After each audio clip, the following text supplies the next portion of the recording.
Sisi ni wakazi wa Tanzania, tumekuja huku Kenya. Sasa tukio iliyotokea tarehe 29 Jumatano ilikuwa ni siku ya Jumatano.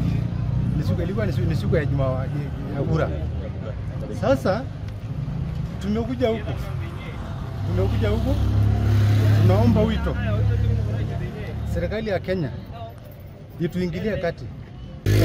Tunaongea kwa niaba ya Watanzania wote walioko Kenya kwa sababu ya uchaguzi uliofanyika date 29 si wa haki, na ilikuwa inastahili Mama Samia kuipea vyama vingine haki na kumfungua Lissu akuje akae na wananchi na wagombee urais. Hakuna uchaguzi unaofanyika hivyo hata siku moja, na ingelikuwa ni hivyo tungepewa haki wananchi wote kupiga kura. Wameenda wakajikusanya wana CCM wote wakasema kwamba wanamteua Mama Samia apige kura Tanzania, na hakuna. Leo akidina medi Rodi yetu Kiswahili. Hakuna uchaguzi unaofanyika kwa mtu mmoja, eti chama moja inaenda kuchaguliwa akuja kwa rais mwenyewe.